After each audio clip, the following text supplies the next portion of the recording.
The afternoon of June 8, 1876, on Mexican territory.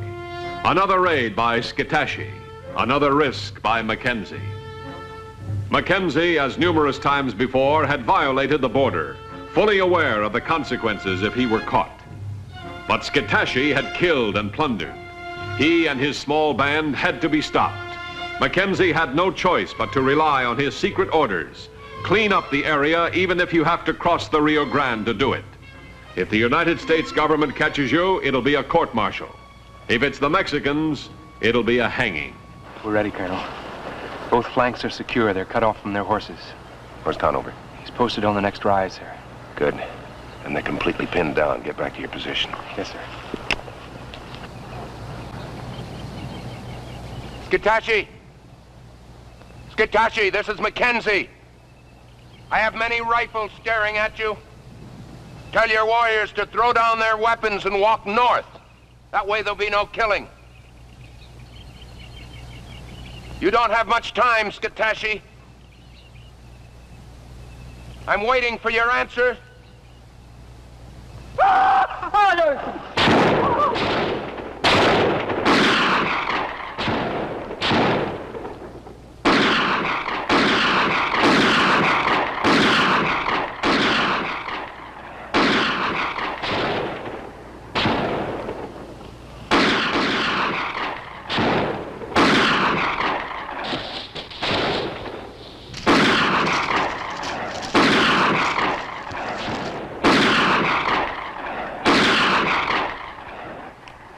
Let her out.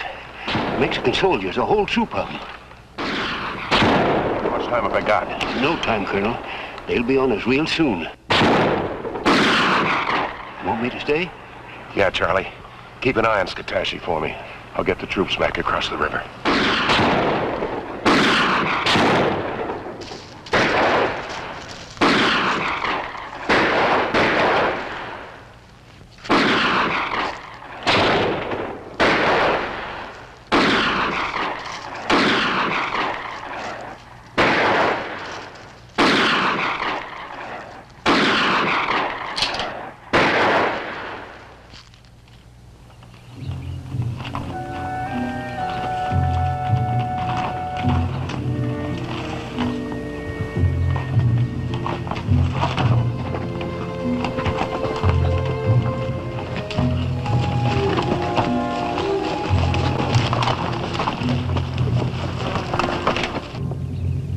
Looks clear. Yes, sir. Let's get across.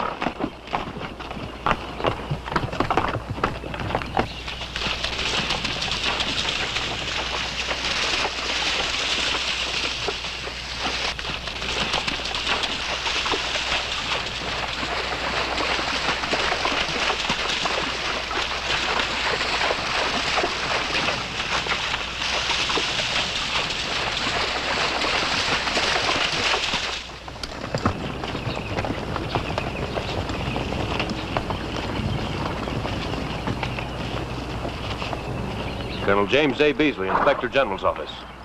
Oh, yes, of course, sir. I was expecting you. Sorry I couldn't meet you on your arrival. Something urgent came up. Lieutenant, were you ordered into Mexico? Well, Colonel, you see... Of course he was ordered into Mexico. By me. I'm in command here. Colonel Mackenzie, I'm placing you in arrest. You'll accompany me back to the fort.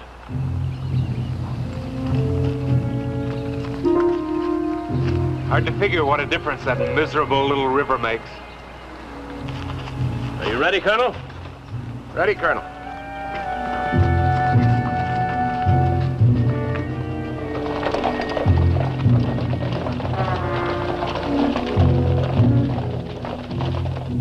You want an order posted, sir? No, it's sufficient that the colonel knows he's confined to the post. Yes, sir. I want full reports from all the men who went to Mexico. That includes you, Lieutenant. Have them made out as soon as possible. They'll go on with my report to Washington. Won't that mean a court-martial, sir? That's not for me to decide. The colonel's office? Yes, sir.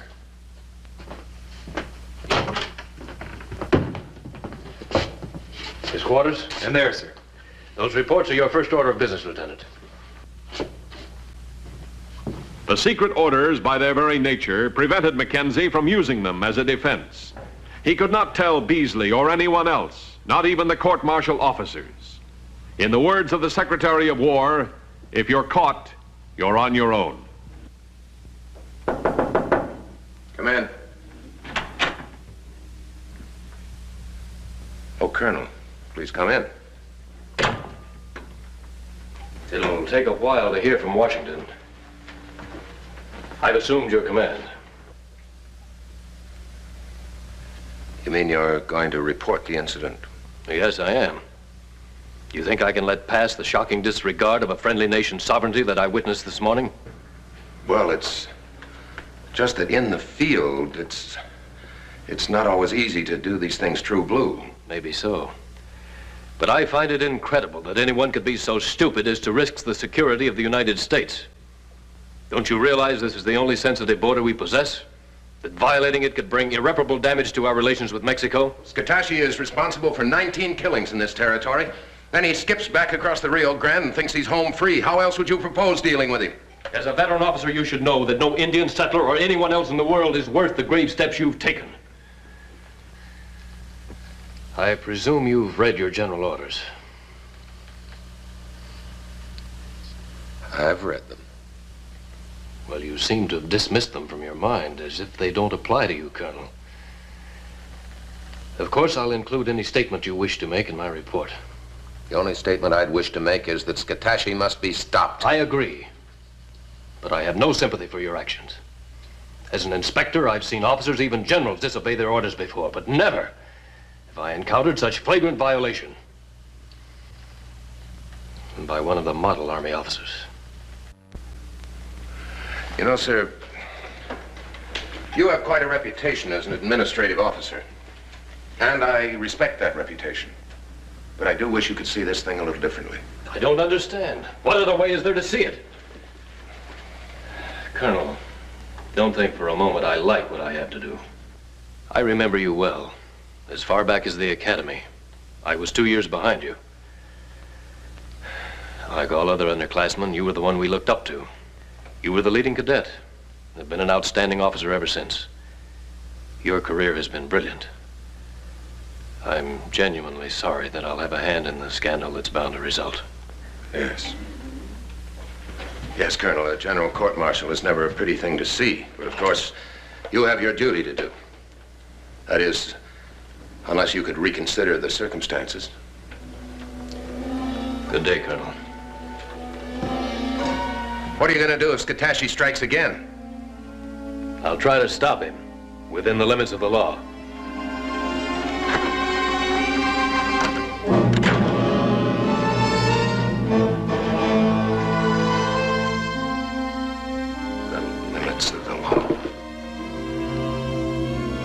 Colonel Beasley now faced the problems of frontier command.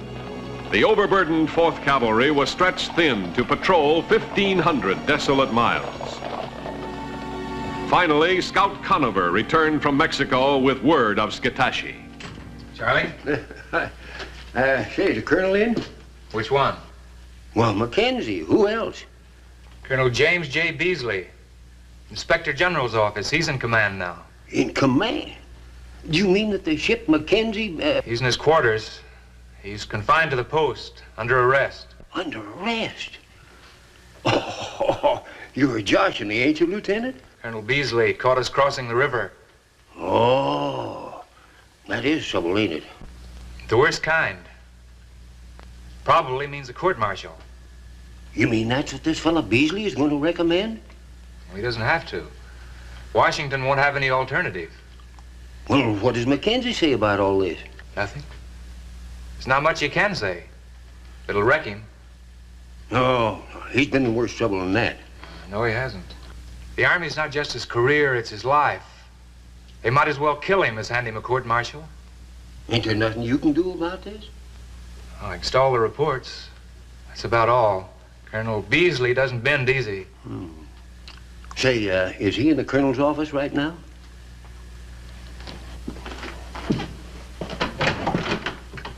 Yes?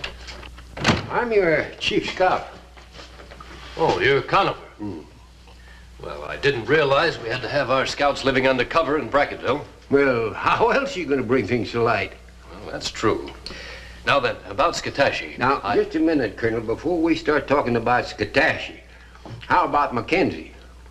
I don't think that concerns you, Conover. Well, maybe not, but I just happens that I'm going to make it so. Now, what's all this I hear about a court-martial? I don't know what you've heard. Colonel Mackenzie is under arrest for violating an international boundary. International boundary? Well, you mean that little bit of a river down there that I can spit across?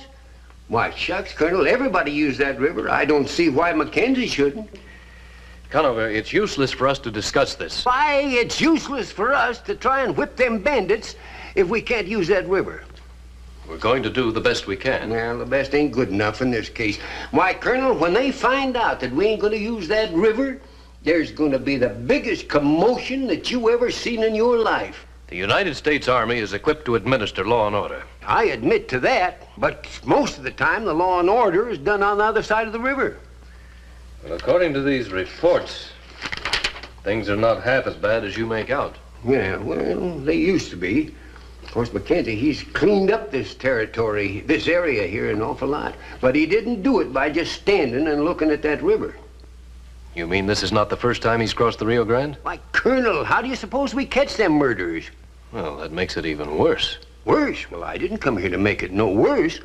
I just come here to speak my piece, that's all. Well, you've certainly done that, Conover.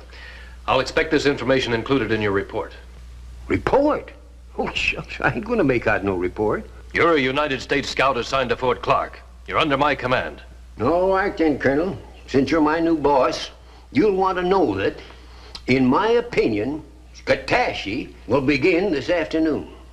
Why this afternoon? Well, a lot of the men will be in the town at that time. And them's the kind of odds that Scatashi likes. How do you know he's preparing for an attack? Well, I don't for sure. But it's a cinch that he ain't going to pack up in the middle of the night and go down to that river just for a change of scenery. How do you know about his movements? Now, Colonel, you ought to be able to figure that out for yourself. I'll need more concrete evidence than that. Well, sometimes, Colonel, that's about all the news that a scout can get. Suit yourself, Colonel.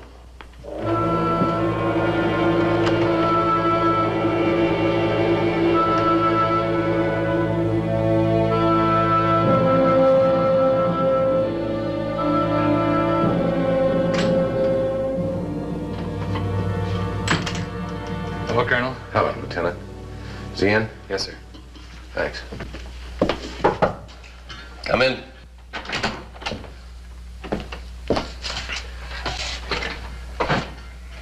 Sir, I just saw Charlie Conover in the stable area.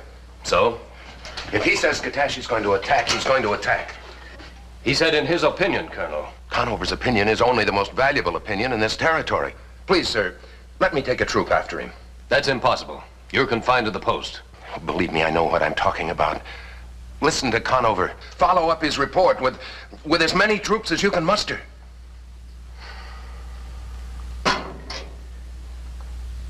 All right, Colonel, I will.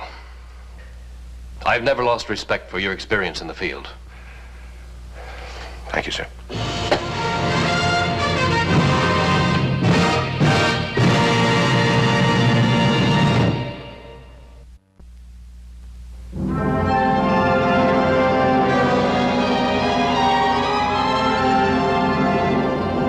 Fort Clark, and a critical moment in history. Settlers to be protected, roads to be patrolled, a border to be guarded. Many more problems than the 4th Cavalry could hope to cope with. And in command, Colonel James J. Beasley, a desk officer.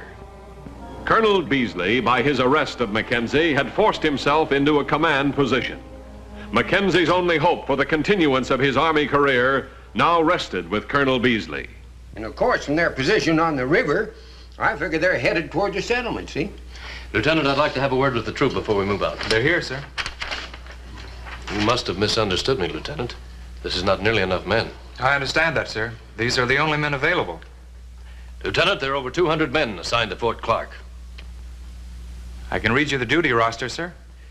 Whatever the other men are doing, relieve them and have them join us. The only men on the post are the cooks and the guards. Everyone else is out on detail. You mean out of 200 men, this is all we can assemble? There's 1,500 miles we're responsible for, sir. There's not a man wasted, and we're still short. Well, we better get started.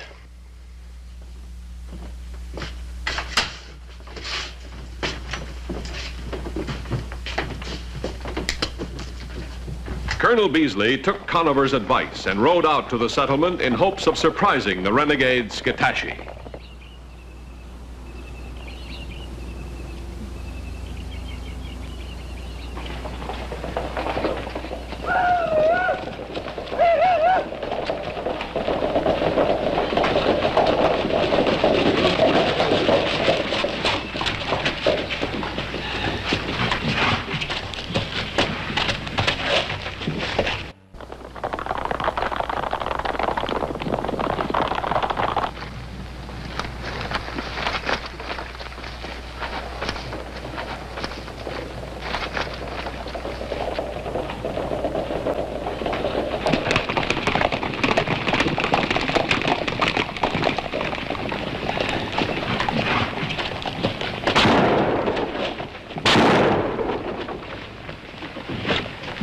Mother inside.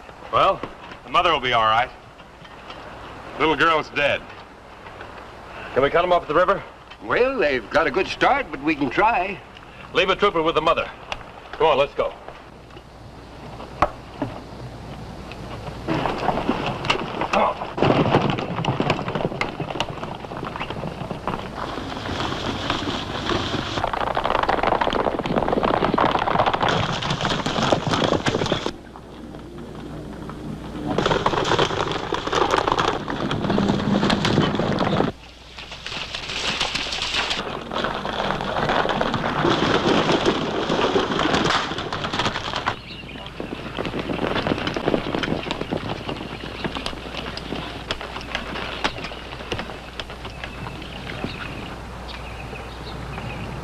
He wants to know if you're coming after him.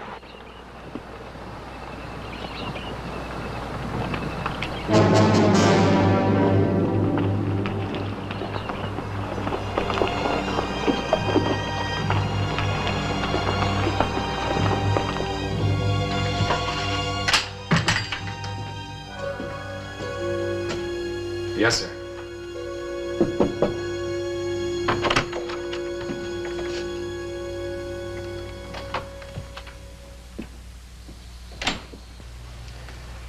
You sent for me, sir? Colonel, the settler's child is dead. Yes, I know, sir. Conover told me. What did she know about it, Colonel? What did she know about reservations and rules and rivers?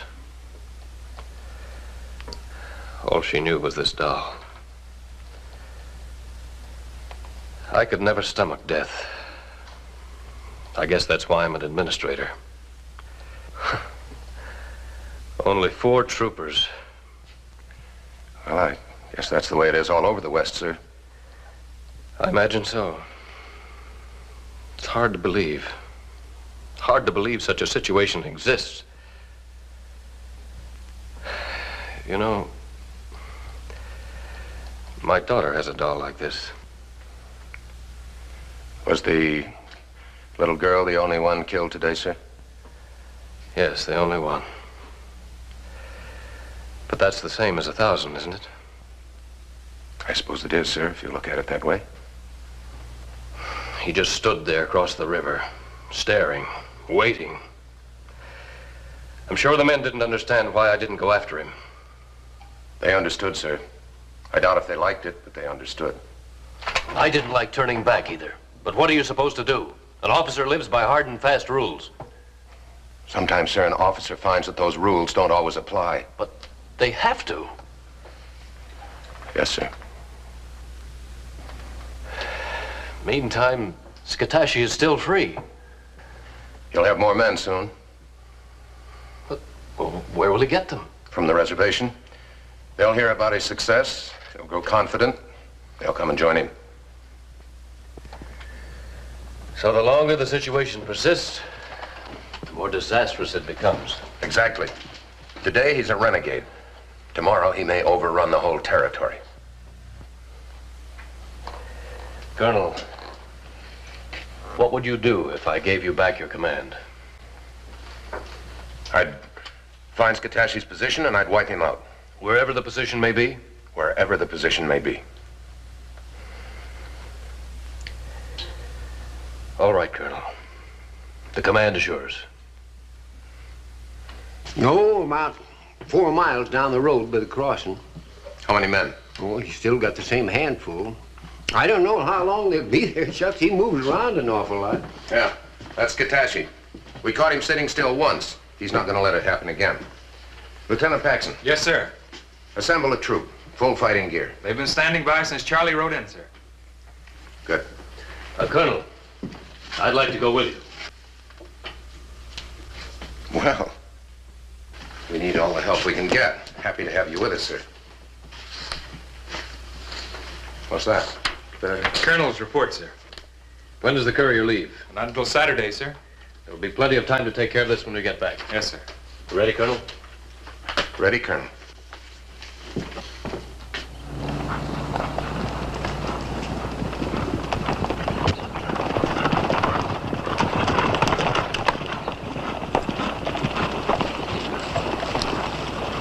Well, as near as I can figure, they've been gone for, about an hour, traveling along the river.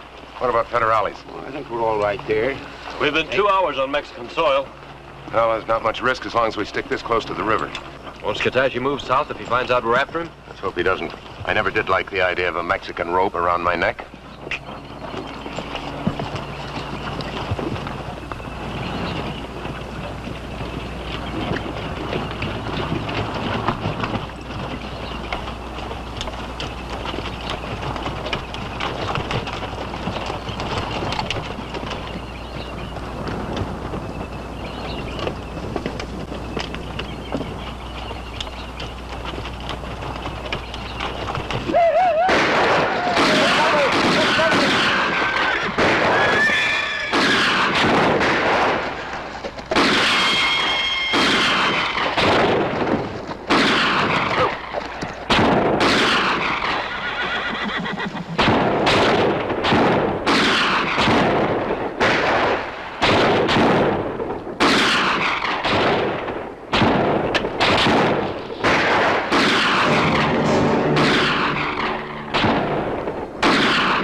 This is pretty hot there for a minute. Did you get him? I got him. Skitashi's dead, sir. The rest have surrendered. I got some good advice for IG officers.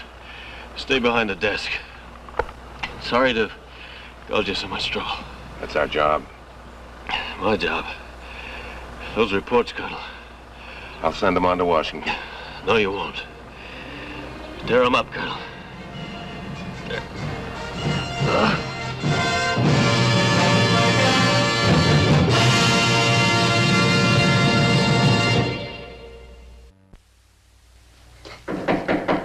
Men? Yes, Lieutenant. I hate to bother you, sir. How do I list Colonel Beasley's death in the casualty report? Just as we list all other deaths on Mexican soil. Killed in action. Period. Yes, sir.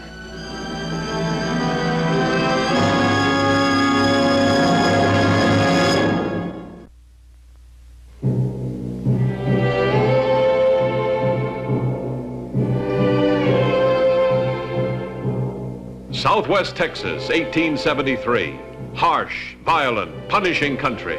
A territory in the grip of savage warfare waged between settler and Indian. Raid upon raid exacted a toll of misery and death. Colonel Mackenzie and his thinly spread 4th Cavalry found it all but impossible to help the territory to the peace that was needed so badly on both sides. However, one plan offered a possible solution to the problem. It was a long-range experiment to turn the Indian from warrior into peaceful farmer. One that could bring lasting peace, or if it failed, a return to bloody warfare. Corporal, where's the next spot? Come on, Corporal. What'd you do, go to sleep? Corporal. But there was one man whose purposes were best served by seeing the experiment utterly destroyed. Go through his pockets, make it look like a robbery. Mackenzie will be hopping mad when he finds out about this. What can Mackenzie do about it? Nobody's going to bring a bunch of filthy Indians into this valley. Not while there's a breath of life left in me.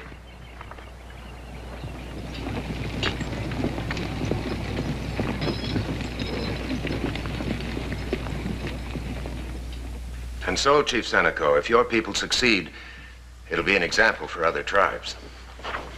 Mr. Marcy, your advance party ready to leave? I'm ready to go, Colonel. Mr. Marcy is an expert in land cultivation. He's been sent out here to teach your people how to take their food from the soil. You have chosen well, Colonel Mackenzie. I know this land. It is strong and rich. There is no buffalo to hunt. Gray Wolf, you must turn from the buffalo and learn to take your food from the soil. To till the soil is the work of a squaw. The Comanche is a warrior, a hunter. And now you will make him a man without honor. My son, our ways must change, or there will be no Comanche. No one will ever say that Seneco was a chief without honor. Colonel, I've already chosen a temporary campsite.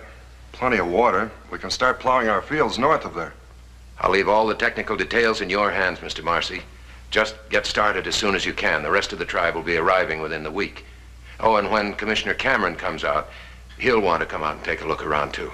When does he do at the fort? Sometime tomorrow morning.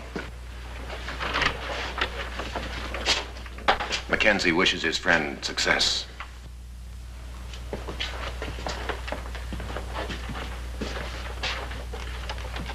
Good luck. Thanks, Colonel.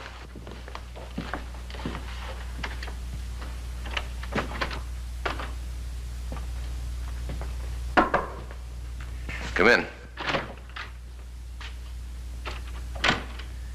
Colonel, the two men we sent to post signs at Clear Fork were found murdered. About 3 miles from Grayson's place.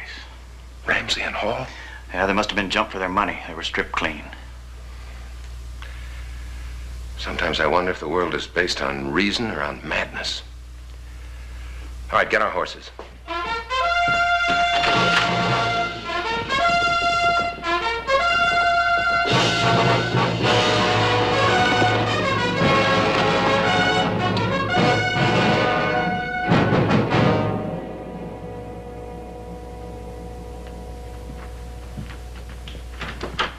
What is it, Kirk? A couple of our boys just spotted Mackenzie coming down the trail. He'll be here in a few minutes. I told you messing with the government means trouble. Now, you listen to me, Kirk. I've spent 15 years of sweat making this the best ranch in the valley, and I'm not going to stop now. Well, you've got everything around here but the valley. Do you want that, too? Yes, I do. I tried to buy that land from the government, and they refused to sell it to me.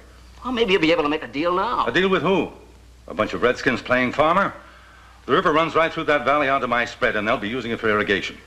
The only deal I'll make now will be a one-way deal. We can't take on the whole United States Army. We don't have to take on the whole United States Army. I've got 40 good men with 40 good rifles. They'll be able to handle the Comanches. And as for Mackenzie, he's got 1,000 miles to patrol, and he won't be worrying about a few warriors. Now, you go out there and greet him.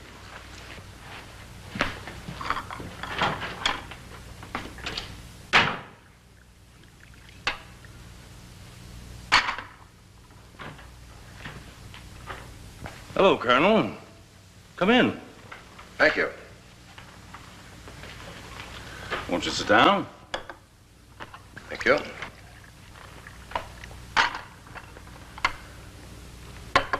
What brings you here, Colonel? 2 of my men were robbed and murdered at Clear Forks. Oh, that's bad. When did it happen? Yesterday. I thought maybe one of your men might have seen or heard something. No, we don't often get over to the valley except to look for strays. Did you hear anything about this? No. Maybe it's a couple saddle tramps. Or Indians. They're always wandering through here giving us trouble. Well, I do hope you'll have your men keep their eyes open. I wouldn't like anything to happen to the government experiment. Experiment? Yes, the government is trying out an Indian farm over at Clear Forks. Well, what do you know? That'll never work, Mackenzie. Indians are lazy. You can't trust them either. They're a thieving, murderous savage. Frankly, I don't like the idea of them being next to me. First thing you know, they'll be stealing my cattle. Not necessarily. Not if we teach them how to work the land. A man who's not hungry is seldom a thief. Trying to change an Indian is like trying to take the smell out of a skunk. You can't do it. We can try, Mr. Grayson. It's the waste of the taxpayers' money. I guarantee you they'll hightail it out of here with their first little bit of sweat. You'll see. I'm afraid those Indians are going to be your neighbors for some time, sir.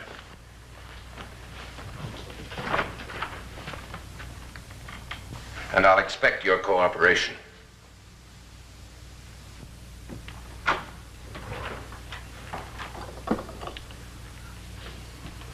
Do you wish to cooperate, Kirk? I think it'd be real neighborly.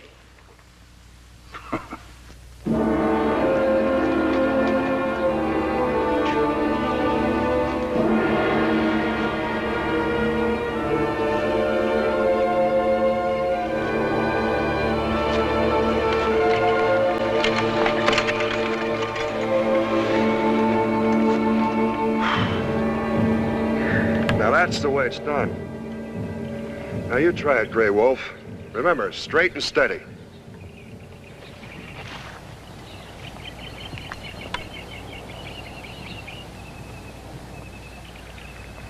Go, Rowdy.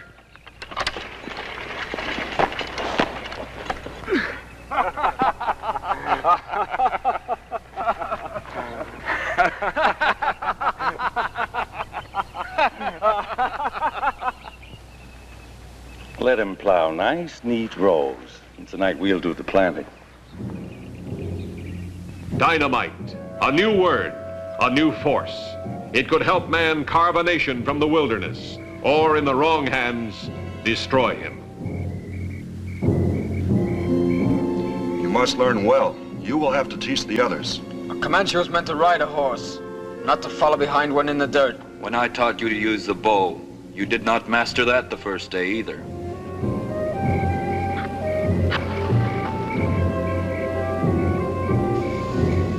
Gray Wolf, when you see that first green, living thing break through the earth, all your work will be rewarded. Tomorrow, when the seeds arrive, I will teach you how to plant.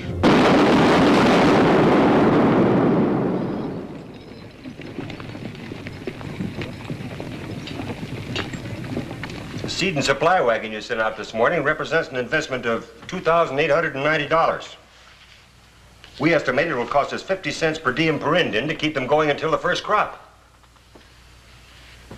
Now, our total investment will be $59,000. In terms of my department's budget, this represents an exorbitant sum. Therefore, we must insist you make no unauthorized expenditures. Well, I really don't have time for the bookkeeping, Commissioner Cameron. I'm all in favor of the program, but I must warn you that turning a Comanche into a farmer is no easy task. Colonel, during the past 12 months, more than 4 million buffalo were slaughtered. In 5 years, the Indian's food supply will vanish completely. That's right, that's right. Either he learns what we have to teach him, or he faces ultimate starvation and extinction. The Indian has no choice. He must cooperate. Well, I wouldn't explain it to a Comanche brave in just those terms. They're a very proud people. Well, you talk to him any way you like. We're interested in results at the lowest possible cost. I understand, Mr. Commissioner. Pardon, sir. Mr. Marcy's outside. Says it's urgent. Have him come in. What's up, Mr. Marcy? It's unbelievable, Colonel. Last night when we finished plowing one of the fields, it blew up. Blew up? What do you mean it blew up? It's just what it did. Ruined a whole day's work. What's this man talking about, Colonel? That's what I'm trying to find out, Commissioner. Are you Commissioner Cameron? That's right. I'm Dave Marcy. I can't explain it. I've never seen anything like it before in my life. It was like 10 kegs of gunpowder going off all at once. Gunpowder? Yeah, it may have been gunpowder. It may have been something else. Anybody hurt? No, but plenty scared. I did all I could to calm them down. Gray Wolf was all for leaving, but Senecal promised they'd stay put. Sergeant, Yes, sir. organize a patrol. We've got trouble over in Clear Forks. I'll ride with you. We've got to catch that seed and supply wagon. On the double. You said it might not have been gunpowder, Colonel. What else could it be? Did you ever hear of a new explosive called dynamite? Beautiful stuff. You could move mountains with this, Kirk. You sure you got a long enough fuse? Remember what happened when we dammed the waters up in the North Canyon? You worry too much, Kirk. Big ideas take big men and power, and this is all the power I want. Here comes a wagon.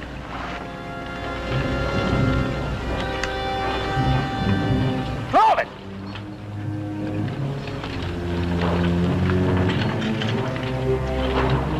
Pull it!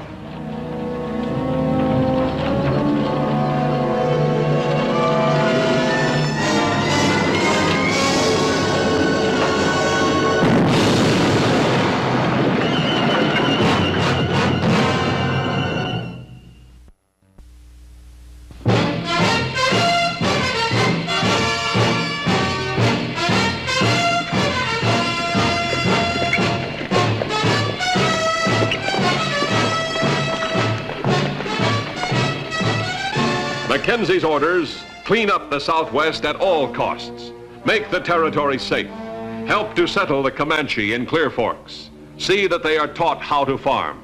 But Mackenzie had yet to realize the ruthlessness of Matthew Grayson, a man driven by power and prejudice, determined to blast the Comanches from Clear Forks.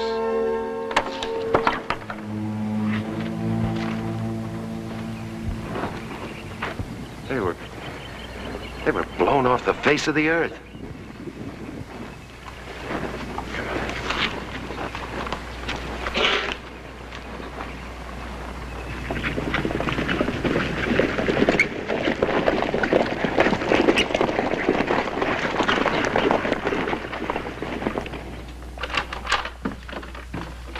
Sergeant, tell Mr. Marcy to come over. I'll dictate a report later. I must say, Colonel Mackenzie, I don't understand this. It's very simple. Your department just lost $2,900. And when you enter it on your books, you might also enter the cost of the lives of 2 men. No need to get tested, Colonel. I'm just trying to find out what the devil happened. Yeah, I'm sorry. It was dynamite, all right. I saw an ordnance test back east. I'll never forget it. This just doesn't make sense. Who'd have dynamite out here? Matthew Grayson. He's been using it for months to clear roads and divert water on his lands. You think this Grayson is responsible for the wagon? Could be. And he could have blown up that plowed field, and he could have murdered the 2 men I sent out to post signs at Clear Fork. I wouldn't put anything past him. He hates Indians. Then what are we waiting for? Let's place him under arrest. The Army's taught me one thing, Mr. Commissioner. Never go off half-cocked. That dynamite might have been stolen from Grayson. On the other hand, if it is Grayson, if he does have a plan to take over that valley and drive out the Comanches, then I better have a better plan to trap him. Colonel, the sergeant told me what happened. What are we going to do now? There's only one thing we can do. Keep those Indians in Clear Forks and make it apparent they're going to stay there. After what happened last night, they're afraid to go out in those fields and work. They'll work. They'll work if you and the commissioner go over there and pitch in. Set an example. Try to show them that there's nothing to be afraid of. Well, what'll that accomplish? It won't take care of Grayson. I'm not so sure. Maybe we can make him bite if we use the right bait. Grayson is a greedy, bigoted man. He's obsessed with a hatred of the Indian. If we can convince him those Indians are going to stay in that valley, we can sting him into doing something drastic. Well, why use subterfuge? I say let's go in and arrest him. I have no proof. The dynamite is the only link to Grayson. I've got to catch him actually planting it. How? You leave that to me. But what am I going to say to Washington? I'll take the responsibility. Gentlemen. Sergeant.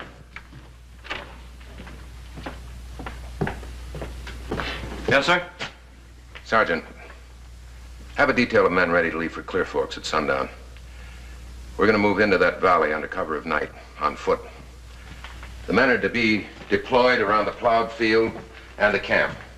They're to be concealed at all times, but I want them to keep their eyes open. The lives of the people in that camp depend on their vigilance. Now, they're to communicate with each other by signal only. But remember, if even a field mouse gets in there tonight, I want to know it. I understand, sir.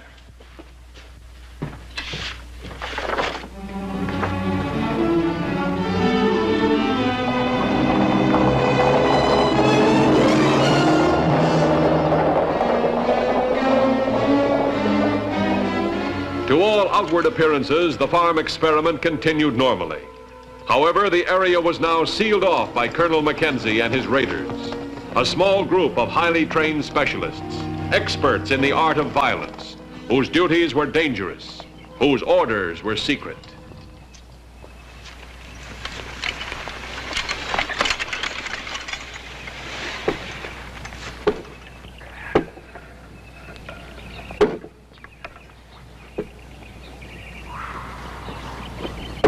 Thank you. I haven't worked this hard since I was a boy back on the farm in New Hampshire.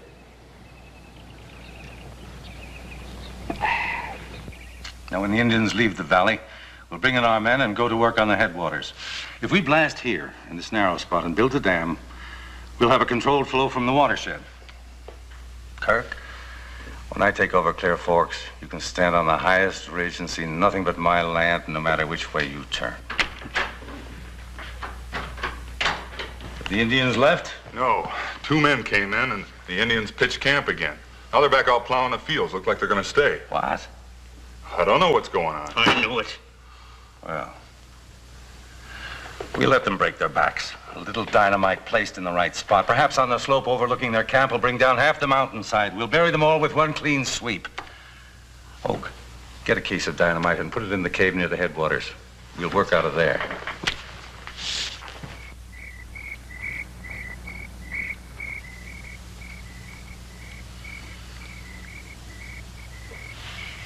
I don't like it. It's too quiet. You think Mackenzie's out there? I guess he's out there someplace. Maybe we ought to turn in. Well, it's one night I won't get much sleep.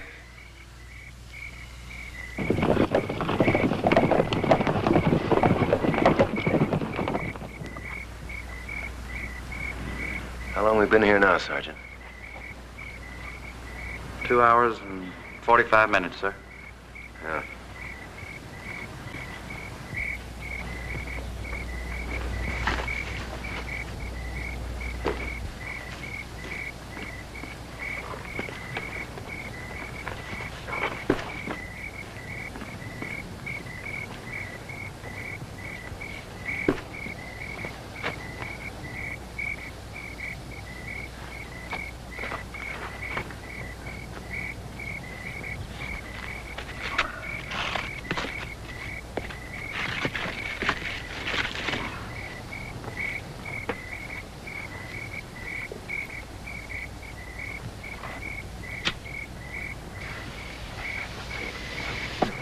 Hold it.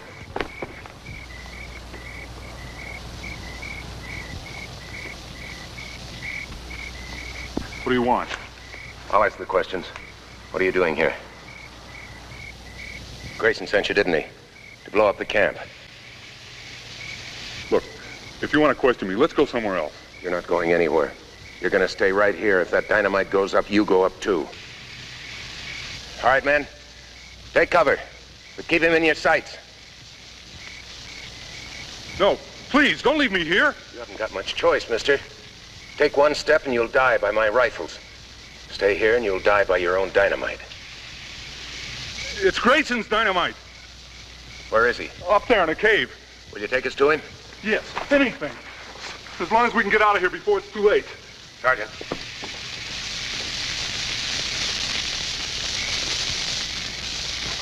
All clear, sir. All right, lead the way.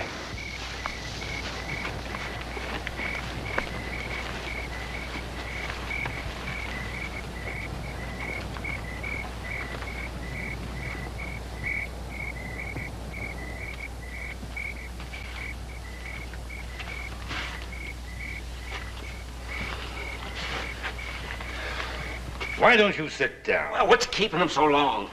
Well, why don't you go out and have a look for yourself? It'll make you feel any better.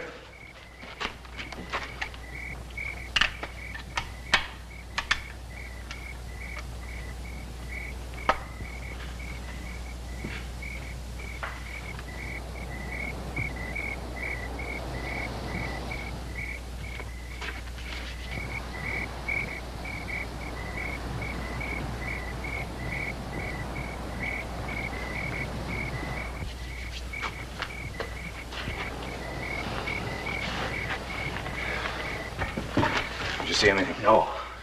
Something wrong. The dynamite should have gone off by this time. Well, maybe he didn't plan it right. Not Hogue. He knows how to handle this stuff. Well, maybe the Indians planted a guard and he couldn't get through. Will you stop behaving like a frightened woman? Somebody's out there. Hogue?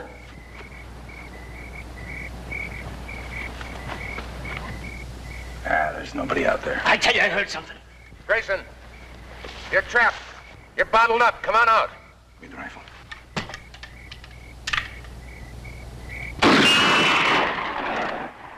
You try to get me, I'll put a bullet in your head.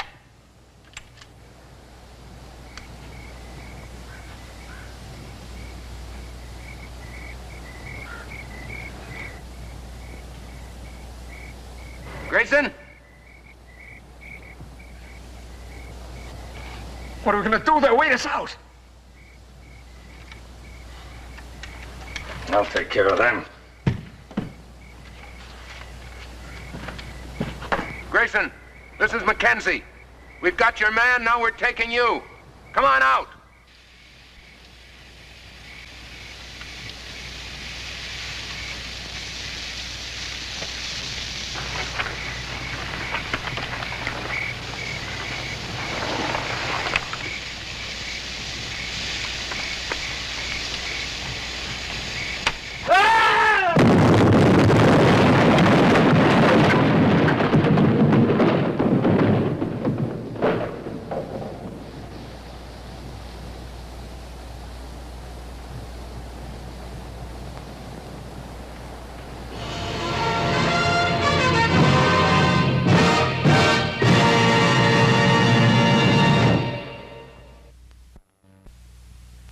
With the threat of Matthew Grayson removed, the Valley of Clear Forks became the new home of the warriors who worked the soil.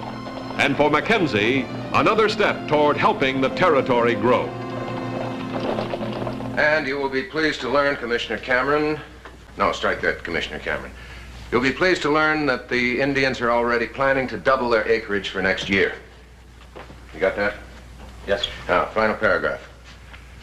You will also be pleased to know that we have stayed well within our budget. There have been no unauthorized expenditures. Underline unauthorized. Your obedient servant, so forth, 4th Cavalry Commanding. Don't disturb me until I let you know.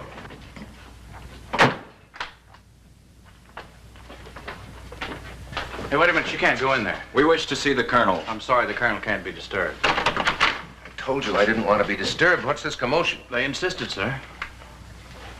It's all right, Sergeant. You will honor us, my white brother, if you accept this offering from the Comanche's first harvest. I am honored. Sergeant. Thank you. Thank you.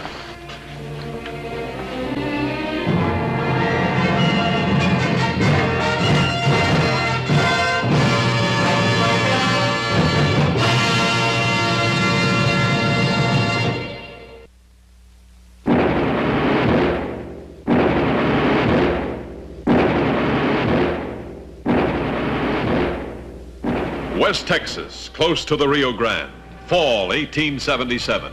Harsh, relentless land of the pioneer, land that was still to be tamed. And land, too, of the 4th United States Cavalry, under the command of Colonel Ranald Slidell Mackenzie. The secret orders had been simple. Enter Chuma Valley, encounter and apprehend James Bueland Harkis. The raiders are ready, Colonel. Good. I want you to circle around behind Harkis and his men through the Medicine Wells area. And we'll have him in a vise. I'll give you an hour and a half to get in position. Then we'll move in from the other side. Yes, sir, I understand.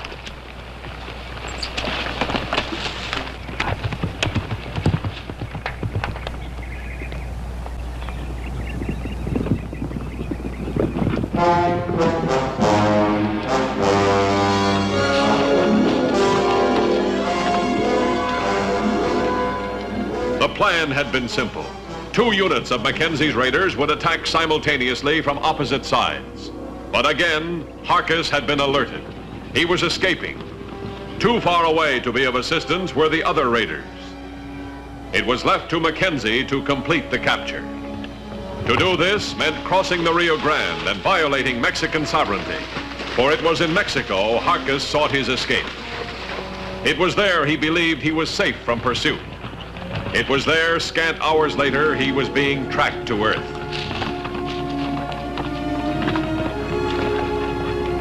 For months, Harkis and his men had terrorized the settlers of Chuma Valley. For months, they had been free to rob and pillage.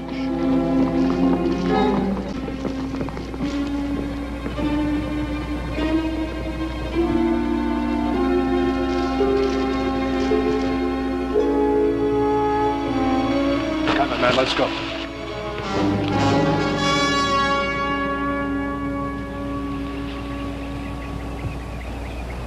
Mackenzie's relentless pursuit gave Harkis no choice but to make a stand.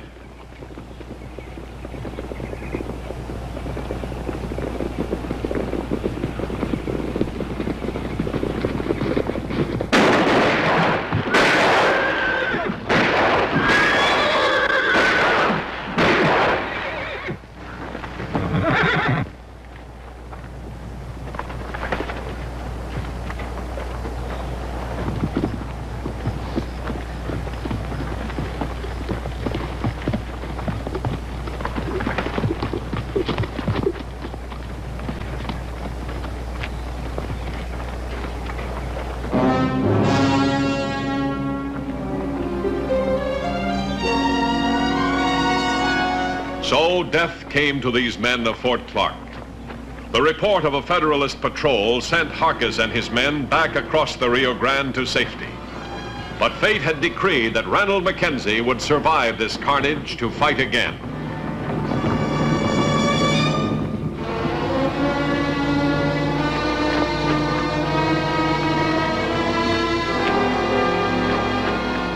Sorely wounded but alive, Mackenzie faced the terrible problems ahead. Miles of trackless waste lay before him. The danger of discovery by Mexican soldiers existed. And once the great river was crossed, there was Chuma Valley, Harkis's domain. But find his other patrol he must.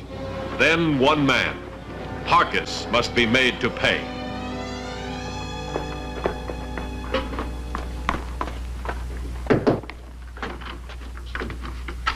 Where is he? It's Harkis. He wants to talk to you.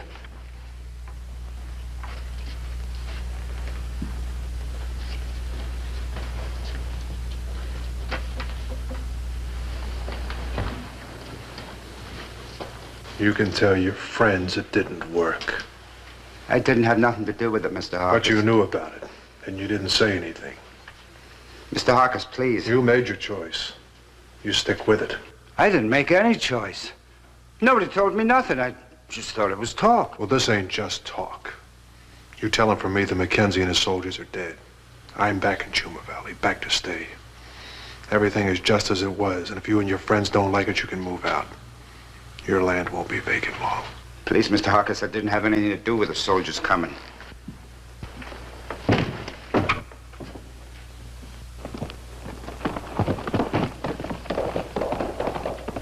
Sully, don't look at me like that. What was I supposed to have done?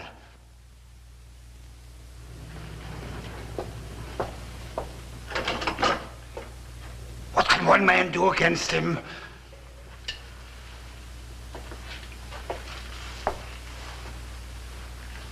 Light the lamp, Clee. It'll be dark soon.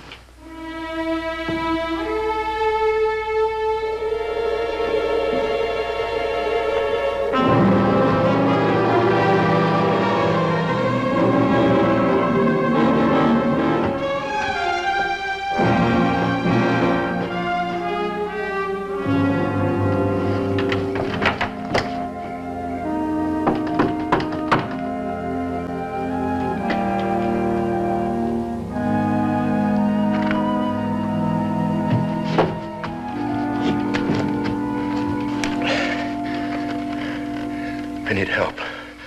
Please help me. Soldier. I'm hurt. And I'm tired. It ain't safe here. I can't help you. Please, go away. For your own sake, go away. I need help. There's no help here for anyone.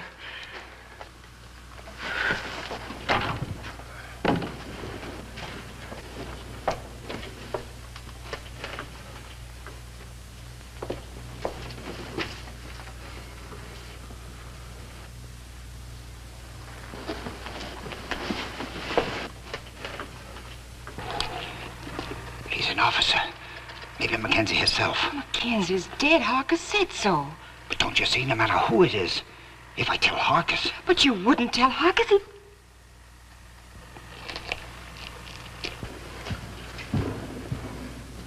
You just relax, soldier. I'm going to fetch a doctor.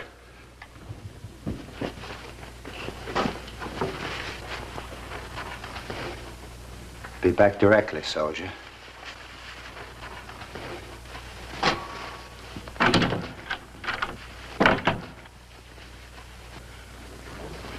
Get out.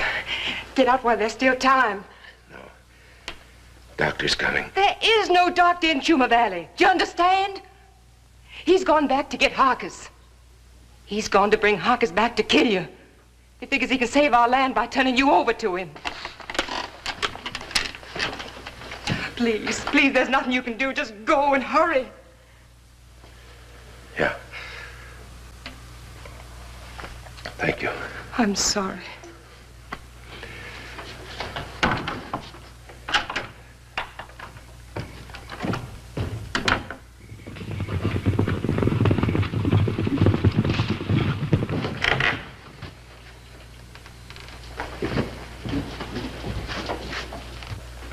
He's gone.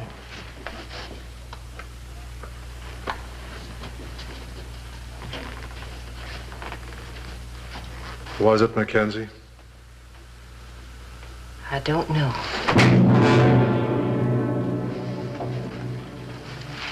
We'll find him. He can't have gone far.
You won't need this here.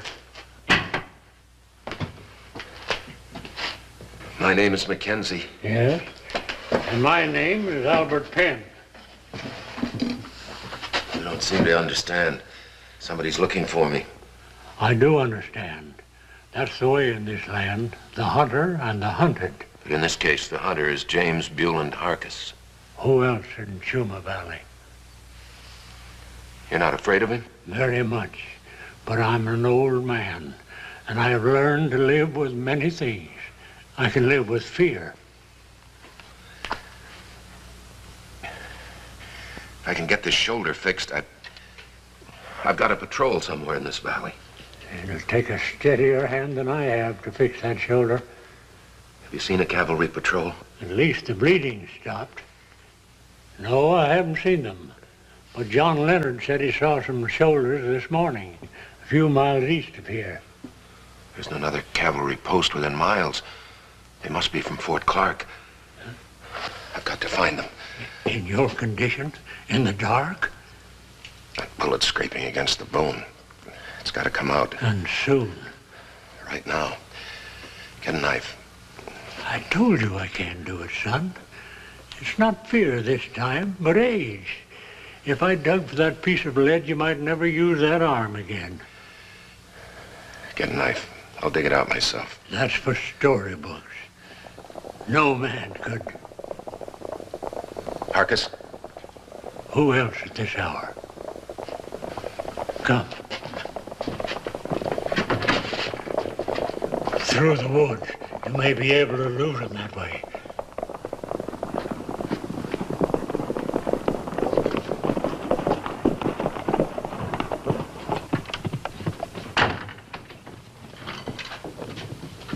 Come right in, Mr. Harker. You're up kind of late, aren't you, Penn? Establishing a curfew? You been alone all night? Most of the time. I was over at Leonard's earlier. I don't like to play games, Penn. Has anybody been here? Nobody. Well, then you don't mind if we look around.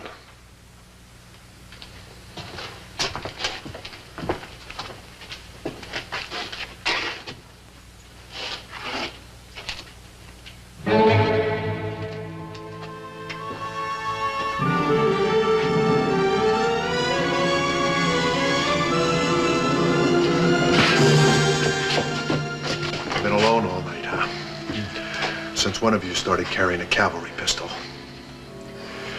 You're lucky, old man, your days are numbered. Or else I'd kill you right now.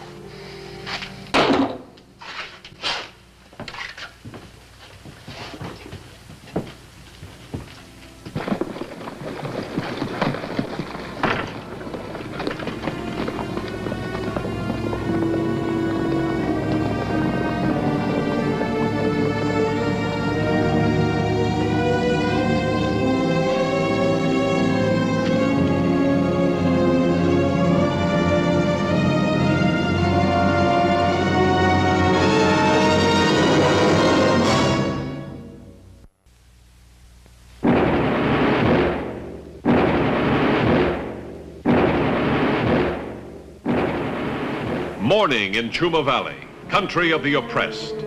Mackenzie fought to escape the relentless pursuit of James Buell and Harkis. To live, he had to find his patrol or friends willing to face the brutal wrath of the man who ruled this valley.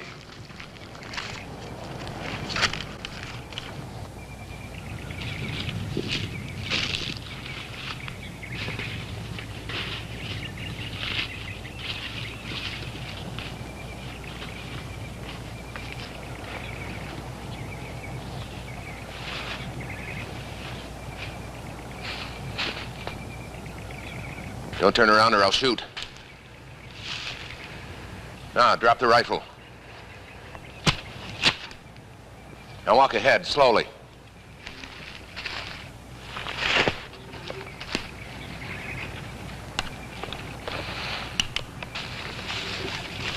All right, stop right there. Mister, you picked the poorest man in Chuma Valley to rob. Turn around. Well, now, isn't that clever of you? I'm not dead yet. I'm a long way from dead. Well, I'm happy to hear that. I hope you'll be just as happy when you're swinging at the end of a rope. Mister, what are you talking about? I'm talking about you and Harkis and all the rest of that gang. Oh, well, now, two things. One, I ain't one of Harkis' men. And two, that gun ain't loaded.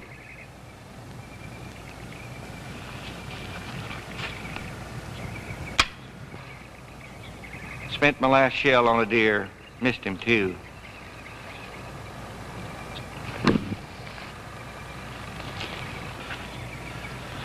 Hey, I hope you don't feel as bad as you look. If I look as bad as I feel, you better start digging a hole. Well, here, come on.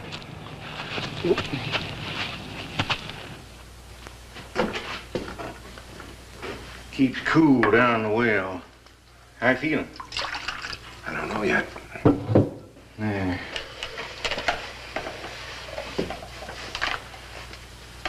I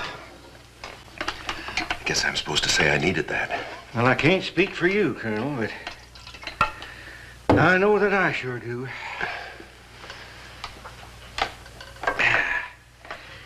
You know, my ma'd be right proud of me now. Always wanted I should be a doctor. Offhand, I'd say you made a pretty fair one. I'd say we both been pretty lucky. You ever done anything like this before? Yeah, once, during the war. Operated on my horse. He lived, though. That's reassuring. All fooling aside, though, Colonel, about this lost patrol of yours, how do you reckon to go about finding them? I was in hopes they'd find me. Well, if Harkis don't find you first. Harkis has had several chances now. He's missed every one of them. Harkis needs not to miss just once. Yeah. I've got to find that patrol. You wouldn't get 2 miles, Colonel, without that shoulder of yours bleeding like a stuck hog. I was figuring maybe you might help me. Why not? It's your fight, too. I had me a part of the big fight, Colonel. When I got out of that, the only thing I had was a pair of butternut jeans and that gray jacket you're wearing. Now, that was 12 years ago. But it taught me one thing. When you got next to nothing, it don't hurt if you're going to lose it. Harkus can have my land. I'm all through fighting. But don't you realize that if just a handful, just a dozen of you men would stand together against Harkus, you could drive him and his kind out of Chuma Valley? Colonel, did you know that in one of the Apache dialects, the word Chuma means coward?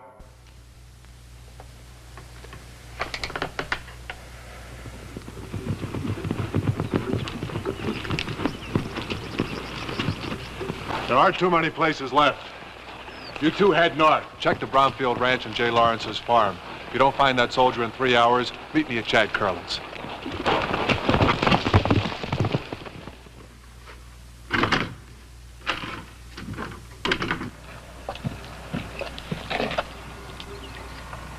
Look at me, Sully.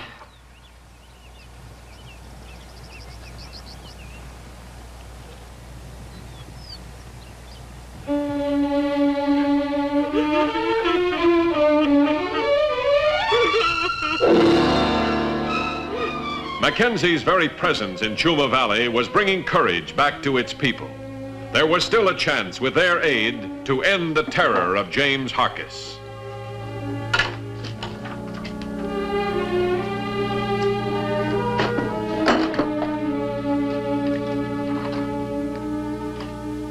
Then why'd you help me at all?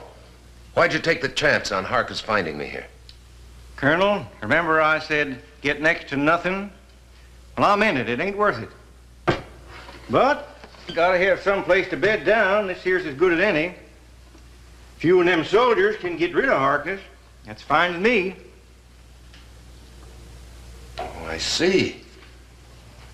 And I couldn't have done that lying out there in those woods. Something like that.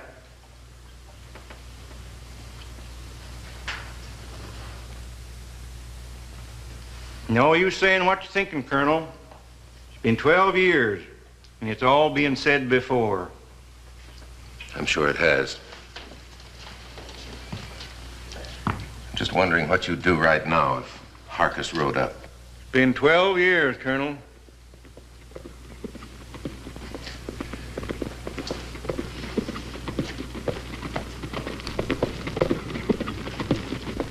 Open that door real easy. If it is Harkus, step back. I wouldn't want you to get hurt.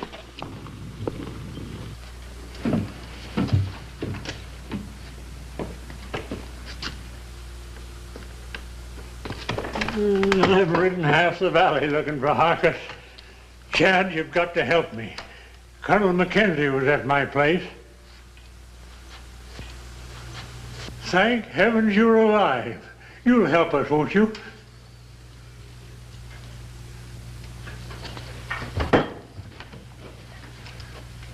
How many shells you got for this rifle? Only 3, I think. Yep. Load it. 1 shotgun, 1 rifle, and 3 shells. We wouldn't have a chance. Get a horse saddled. Come on, come on. We've got to find my troops.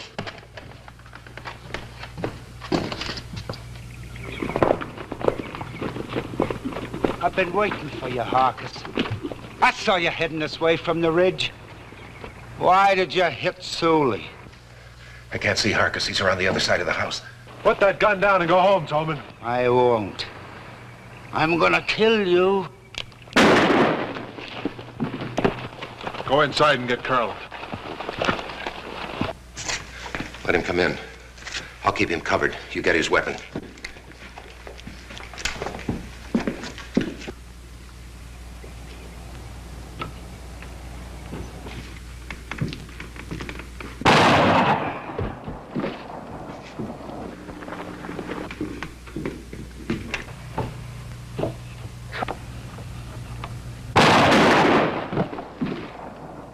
You made a mistake, Chad.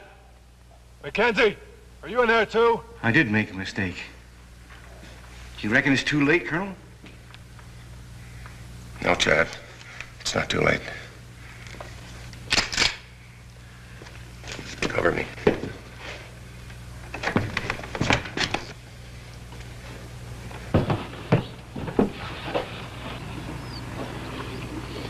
The odds are evening up if I can get that pistol.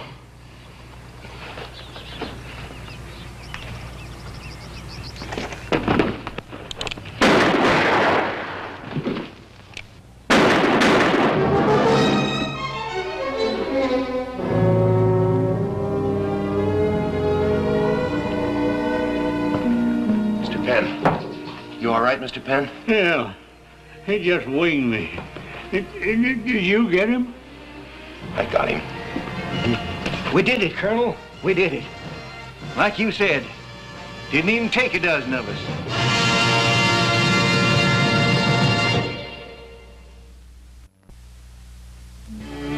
To the people of Chuma Valley, the short but bloody fight at Curlin's homestead meant the end of oppression. To those troopers who lost their lives in the ambush, the new freedom in Chuma Valley was their offering to a country still growing. And for Colonel Randall Mackenzie, it meant the successful completion of another secret order, which, added to all the others, brought the promise of a safe frontier nearer reality.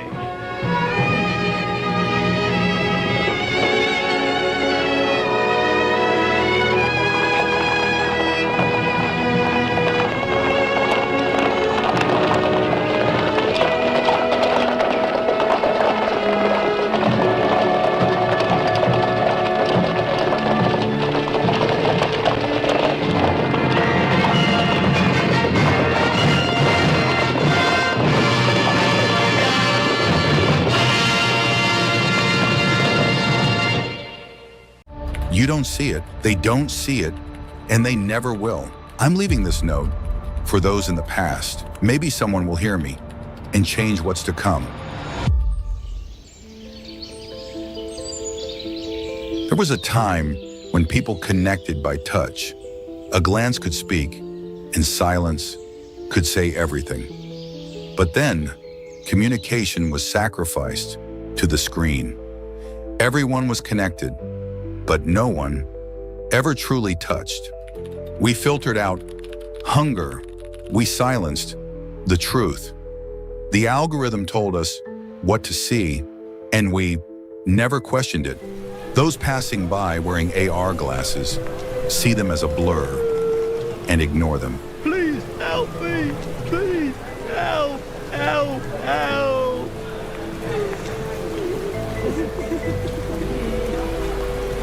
Thinking was dangerous, feeling was forbidden. Even seeing was considered a crime. If you didn't look away, the system marked you. Silence was safety. Questioning made you visible.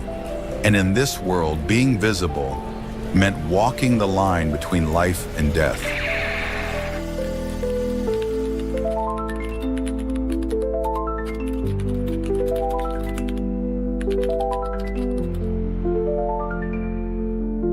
Maybe there's still hope. Maybe a child lifts their head, looks up at the sky, and remembers what it means to be human. With a single glance, everything could change. But not everyone lives long enough to look up, so make it count. Be the spark, be the voice, be the one who dares to hope